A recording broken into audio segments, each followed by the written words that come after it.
And now to our major story, everyone. Yesterday, a delegation of Nigeria's Governors Forum met with President Buhari. The president made it clear that payment of salaries to workers should be any government's priority. He even wondered how some of the governors sleep without paying salaries. The governors in turn asked for the full payment of the Paris Club refund. They believe that that will help them offset backlogs. But it is not that simple. The Paris refund had been paid in 2 tranches to the state. And there are still questions of transparency and accountability over some states. That is the utilization of these funds. And that is where we take up at this moment. I have the former national chairman of the Young Democratic Party, Mr. Inya Etuk, and a former speaker of the Delta State House of Assembly, Right Honorable Victor Ochei. Thank you so much, gentlemen, for joining us on the program today. Let me begin with you here in the studio. You understand how the state apparatus work. Some of the times the governors come to your table when you were a speaker to ask for the permission to get loans, to get these and that. And when it comes to utilization of the funds, the Assembly also does what they call oversight function on some of these issues.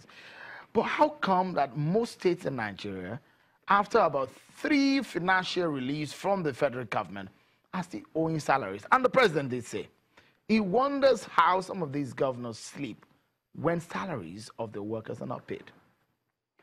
Well, thank you, Shiro, for having me, and good evening, viewers. It is indeed an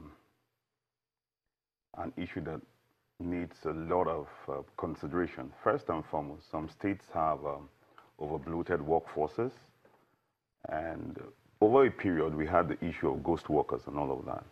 So if you're going to deal with the salaries of paid workers, I mean, workers who are engaged by the state government, you need now to look at your workforce critically. Do you actually need the workforce you have? And if you don't need them, what are you doing to ensure you are viable enough to pay those who work for you? Because every worker is worthy of his reward. That's why he wakes up in the morning and goes out to work for you for 8 hours minimum, and ensure that he earns a salary at the end of the month. But now, with the bailout funds, I am at a loss what's really happening. Let us assume that perchance there was no Paris Club refund. Would these states have shut down? The answer is no. They would have looked at some other means of ensuring that their workers get paid. You think they wouldn't shut down? They wouldn't shut down. Some of them were owing salaries of almost 2 years. Sure. And in fact, some of them have been declared insolvent. Some financial analysts will still tell you that some of these states are still insolvent. Well, I don't believe any state is insolvent. Really? Because Nigeria is a blessed country. Every state in Nigeria has, I can tell you, the means to survive without going to the federal government for handouts. But it needs us to develop our various individual states to ensure that we can produce what we need as a people to survive the state going forward. I've heard governors, Yes. that told me that, Shaun, if I pay salaries, I don't have maybe more than 50 million naira after paying salaries. That's when they get federal allocation, pay salaries, and that's just about it. Yeah. How sad can that be? Well, that's very sad to say the least. It's very sad to say after you pay salaries, you have nothing else. But the truth, Shaun, let us be real.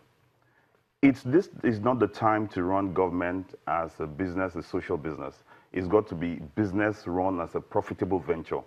Now, look at your workforce. Do you actually have what you need?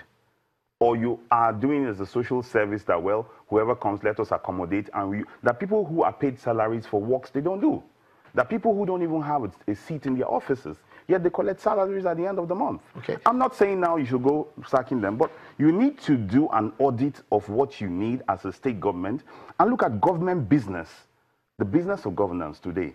If what you have is beyond what you need, you need to start knowing how to curtail it and create enabling environment for your state to thrive.